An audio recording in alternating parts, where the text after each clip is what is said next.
तो दोस्तों आज की इस क्लास में हम समझने वाले हैं कॉन्ट्रा एंट्री की। कॉन्ट्रा एंट्री क्या होती है, कैसे एंट्री होती है, क्योंकि पिछली क्लास में हमने समझा था कि पेमेंट की एंट्री कैसे होती है और रिसीट की एंट्री कैसे होती है।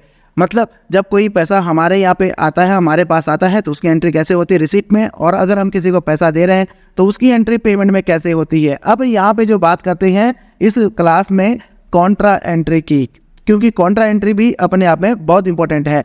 तो सबसे पहले तो बात करते हैं भाई कॉन्ट्रा एंट्री होती क्या है।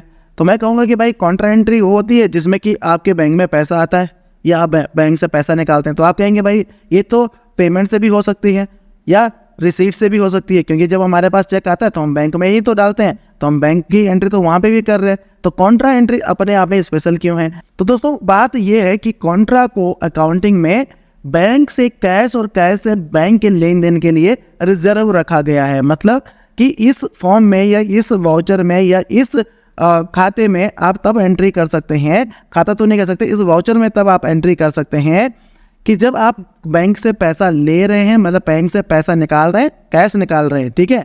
किसी को पेमेंट, ऐसा नहीं कि चेक से पेमेंट दे रहे हैं, ऐसा नहीं। जब आप कोई चेक किसी इन कैश करवा रहे हैं, ठीक है, अपने अकाउंट से, या किसी को इन कैश करने के लिए दे रहे हैं, या आप पैसा जमा करा रहे हैं, डिपॉजिट कर रहे हैं अपने बैंक में, तो वो एंट्री आपकी कॉन्ट्रा एंट्री में बुक होगी। अब बहुत सारे लोग ऐसे भी कहते हैं कि भाई उसको जनरल के थ्रू भी कर सकते हैं। करने को तो आप कहीं से भी कर सकते हैं। जनरल एक ऐसा वाउचर है जिसमें कि आप सारे कुछ कर सकते हैं, लेकिन जो एक फॉर्मेट अकाउंटिंग स्टैंडर्ड के अकॉर्डिंगली जो वाउचर्स डिवाइड किए गए हैं उसमें कॉन्ट्रा एंट्री में आप वही एंट्री करेंगे या उन एंट्रियों को ही कर सकते हैं जो कि बैंक से कैश और कैश से बैंक आपस में रिलेट होते हों, ठीक है। मतलब अगर आप बैंक अपने अकाउंट से पैसा निकाल रहे हैं, कैश आपके पास आ रहा है, यानी कि बैंक अकाउंट क्रेडिट हो रहा है और कैश अकाउंट डेबिट हो रहा है, तो आप कॉन्ट्रा एंट्री करेंगे। और अगर आप बैंक में पैसा जमा कर रहे हैं, बैंक अकाउंट आपका डेबिट हो रहा है, कैश अकाउंट क्रेडिट हो रहा है, तो भी आप जो है कॉन्ट्रा एंट्री का इस्तेमाल करेंगे। तो करेंगे कैसे? तो सबसे पहले आपने क्या करना है, वाउचर्स में जाना है, और वाउचर्स में जाने के बाद में यहाँ पे सबसे पहला जो ऑप्शन आता है, इस देखिए पेमेंट के ऊपर आ रहा है कॉन्ट्रा F4, तो F4 का बटन आप प्रेस करेंगे तो आप कॉन्ट्रा एंट्री पे पहुंच जाएंगे। अब यहाँ पे भी दो तरह के फॉर्मेट आपको देखने को मिलते हैं, जैसे कि मैंने दो तरह के फॉर्म बताए आपको, सिंगल एंट्री मोड और डबल एंट्री मोड। तो मोड चेंज कैसे करेंगे, यहाँ पे चेंज मोड पे जाएंगे और यहाँ पे डबल एंट्री मोड और सिंगल एंट्री मोड आता है। तो यहाँ पे अगर आप चाहें तो डबल एंट्री मोड में एंट्री कर सकते हैं डेबिट क्रेडिट करके, आप चाहें तो सिंगल मोड एंट्री में इस तरह के फॉर्मेट में एंट्री कर सकते हैं। तो दोनों एक ही तरह के हैं। तो जैसे कि आज की डेट में हम एंट्री करते हैं डबल मोड एंट्री में, ठीक है। अब डबल मोड एंट्री में यहाँ पे पूछ रहा है, सबसे पहले तो डेट होगी। डेट कैसे चेंज करेंगे, यहाँ पे आपका राइट हैंड साइड में बटन है डेट, जो कि मैंने आपको पिछले वीडियो में भी बताया था। तो डेट तो आप यहाँ से चेंज कर सकते हैं या डायरेक्टली F2 का बटन क्लिक करके डेट चेंज कर सकते हैं।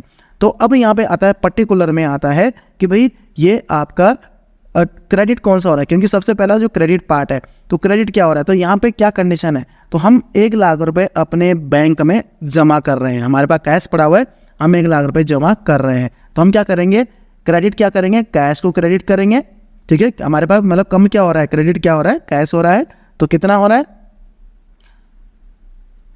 1 लाख रुपए से क्रेडिट हो रहा है।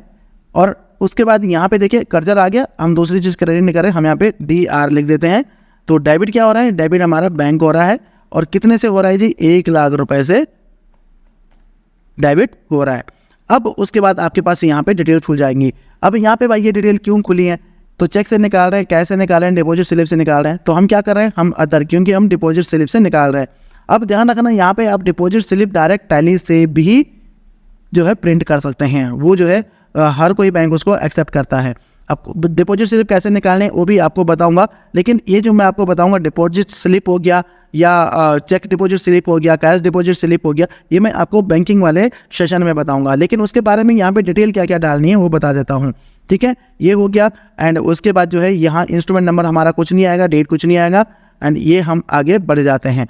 तो यहाँ पे हम इस एंट्री को सेव कर देते हैं। तो ये एंट्री क्या होगी, ये देखिए एंट्री क्या है कि हमारे कॉन्ट्रा एंट्री से हमारा जो कैश है, कैश हमारा क्रेडिट हो गया और बैंक हमारा उतने से डेबिट हो गया, मतलब हमने बैंक में जमा कर दिया 1 लाख रुपए, ठीक है। अब इसकी डिपॉजिट स्लिप भी आप निकाल सकते हैं, वो मैं आपको बताऊंगा, जो कि बैंकिंग वाली क्लास में होगा, जो एडवांस क्लास होगी उसमें बताऊंगा, जिसमें चेक प्रिंटिंग बैंकिंग का पूरा मैं आपको बताने वाला हूँ।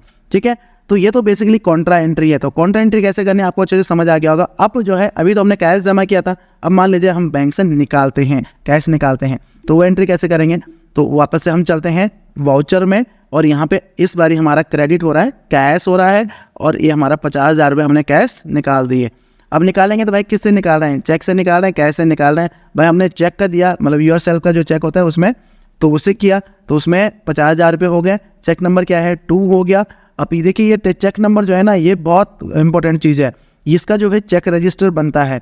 तो जैसे कि मैंने बताया कि मैं ये सारी चीज़ें जो चेक रजिस्टर, चेक प्रिंटिंग हो गया, बैंकिंग के जितने और एडवांस फीचर है वो मैं आपको बैंकिंग वाली क्लास में बताऊंगा।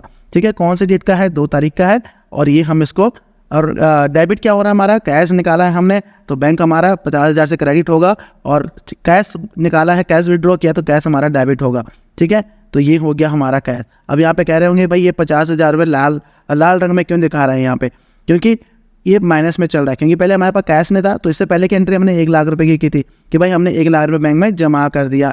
अब हम क्या कर रहे हैं, 1 लाख रुपये बैंक से निकाल रहे हैं। तो पहले 1 लाख रुपये से ये क्रेडिट हुआ, और अब 50,000 रुपये से ये जो है, पहले 1 लाख रुपये से डेबिट हुआ, अब ये 50,000 रुपये से क्रेडिट हो गया। ठीक है, तो अब हम इसको सेव करते हैं, ये हो गया।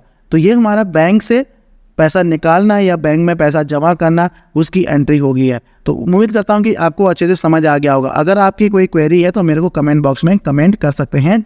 तो चलिए इस वीडियो में, इस क्लास में इतना ही। अगली क्लास में हम जनरल वाउचर के बारे में समझेंगे कि जनरल वाउचर क्या होता है। बहुत इंपॉर्टेंट है जनरल वाउचर, क्योंकि जनरल वाउचर में ये लगाओ कि आधा से ज़्यादा, मतलब 50% एंट्री जनरल वाउचर्स में ही होती हैं। जो भी ऐसी एंट्रीज है, एडजस्टमेंट की एंट्रीज है, कोई परचेज की एंट्री है, एक्सपेंस अगर आप कुछ कर रहे हैं, तो सारी एंट्री जनरल वाउचर्स में होती हैं।